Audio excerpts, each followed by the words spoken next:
Mufaro's Beautiful Daughters, an African Tale by John Steptoe.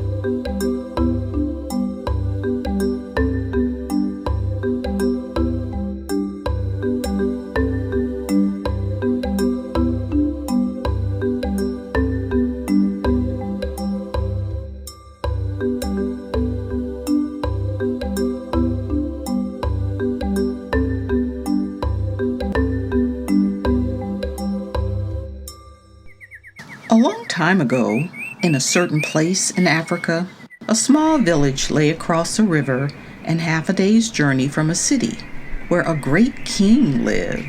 A man named Mufaro lived in this village with his two daughters, who were named Manyara and Nyasha. Everyone agreed that Manyara and Nyasha were very beautiful. Manyara was almost always in bad temper.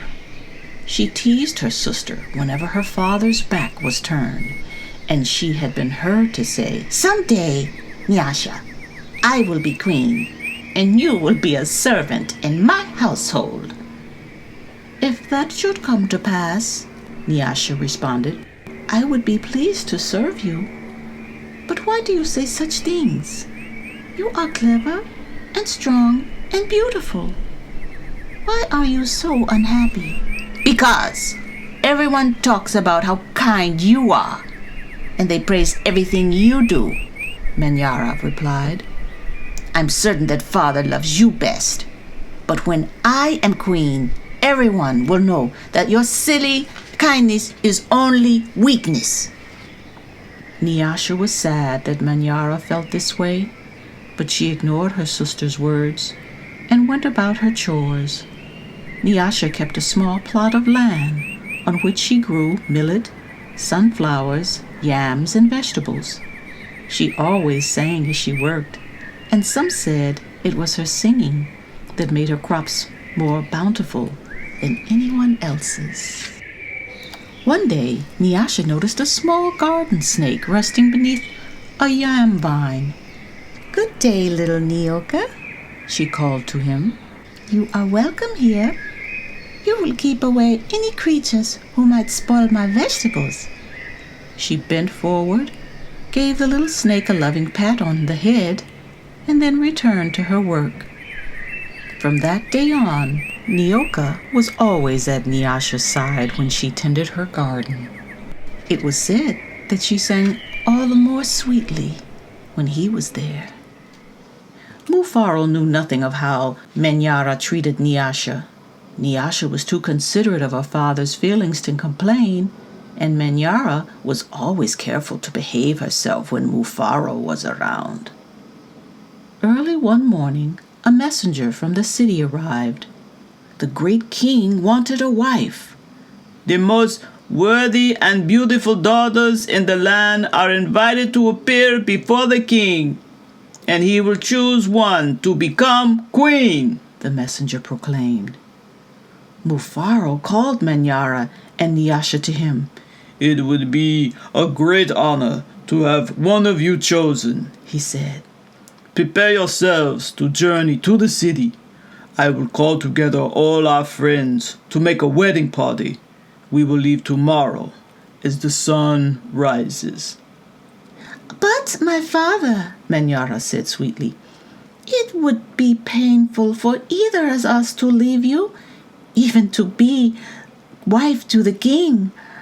I know Nyasha would grieve to death if she were parted from you. I am strong. Send me to the city, and let poor Nyasha be happy here with you."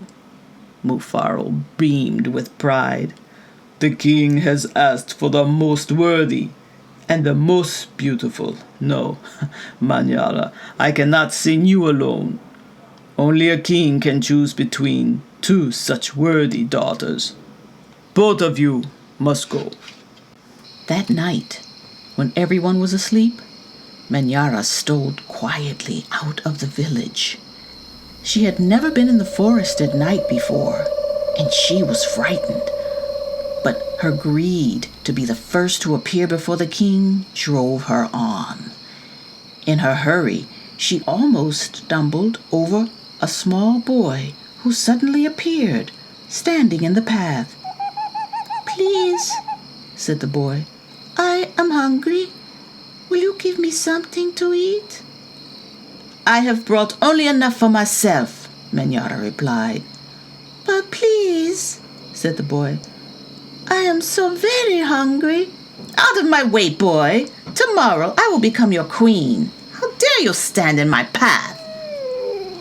After traveling for what seemed to be a great distance, Manyara came to a small clearing.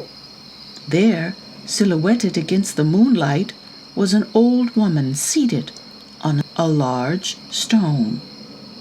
The old woman spoke. "I will give you some advice, Manyara. Soon after you pass the place where two paths cross, you will see a grove of trees. They will laugh at you. You must not laugh in return. Later, you will meet a man with his head under his arm. You must be polite to him." "How did you know my name? How dare you advise your future queen? Stand aside, you ugly old woman," Manyara scolded, and then rushed on her way without looking back. Just as the old woman had foretold, Manyara came to a grove of trees, and they did indeed seem to be laughing at her. "I must be calm," Manyara thought. "I will not be frightened." She looked up at the trees and laughed out loud. "I laugh at you, trees!" she shouted, and hurried on. It was not yet dawn when Manyara heard the sound of rushing water. "The river must be up ahead," she thought. "The great city is just on the other side." But there, on the rise, she saw a man with his head tucked under his arm. Manyara ran past him without speaking. "A queen acknowledges only those who please her," she said to herself. "I will be queen. I will be queen," she chanted, as she hurried on toward the city. Nyasha woke at the first light of dawn. As she put on her finest garments, she thought how her life might be changed forever beyond this day. "I'd much prefer to live here," she admitted to herself. "I'd hate to leave this village and never see my father or sing to little Nyoka again." Her thoughts were interrupted by loud shouts and a commotion from the wedding party assembled outside. Manyara was missing. Everyone bustled about, searching and calling for her. When they found her footprints on the path that led to the city, they decided to go on as planned. As the wedding party moved through the forest, brightly plumed birds darted about in the cool green shadows beneath the trees. Though anxious about her sister, Nyasha was soon filled with excitement about all there was to see. They were deep in the forest when she saw the small boy standing by the side of the path. "You must be hungry," she said, and handed him a yam she had brought for her lunch. The boy smiled and disappeared as quietly as he had come. Later, as they were approaching the place where the two paths crossed, the old woman appeared and silently pointed the way to the city. Nyasha thanked her and gave her a small pouch filled with sunflower seeds.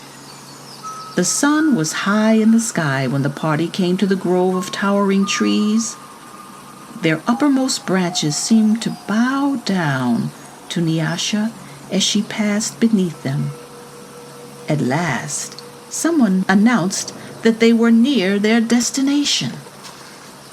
Nyasha ran ahead and topped the rise before the others could catch up with her. She stood transfixed at the first sight of the city. "Oh, my father!" she called. "A great spirit must stand guard here. Just look at what lies before us. I never in all my life dreamed there could be anything so beautiful." Arm in arm, Nyasha and her father descended the hill, crossed the river, and approached the city gate. Just as they entered through the great doors, the air was rent by piercing cries, and Manyara ran wildly out of the chamber at the center of the enclosure. When she saw Nyasha, she fell upon her, sobbing, "Do not go to the king, my sister! Oh, please, father, do not let her go!" she cried hysterically.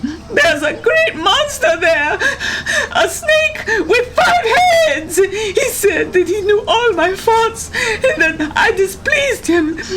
He would have swallowed me alive if I had not run. Oh, my sister, please do not go inside that place."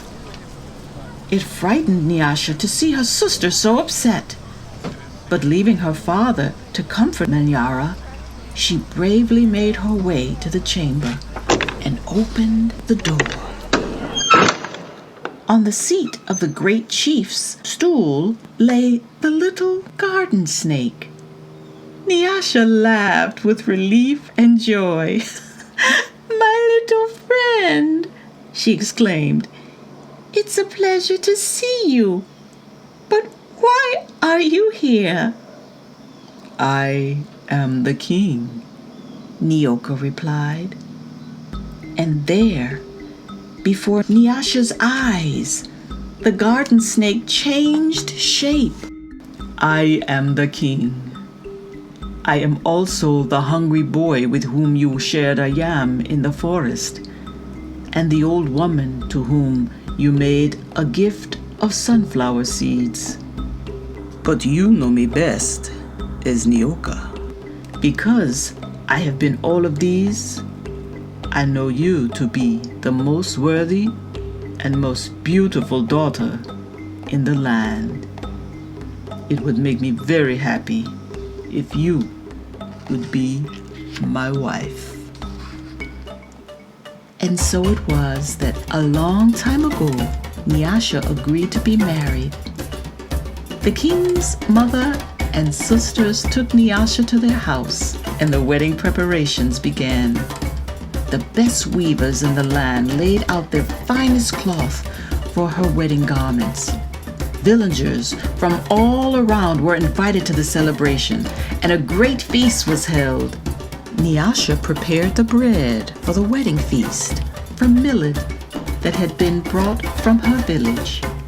Mufaro proclaimed to all who would hear him that he was the happiest father in all the land, for he was blessed with 2 beautiful and worthy daughters, Nyasha, the queen, and Manyara, a servant in the queen's household.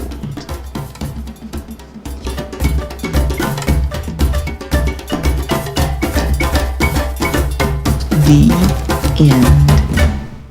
To find Mufaro's Beautiful Daughters and other books by John Steptoe, visit your local library.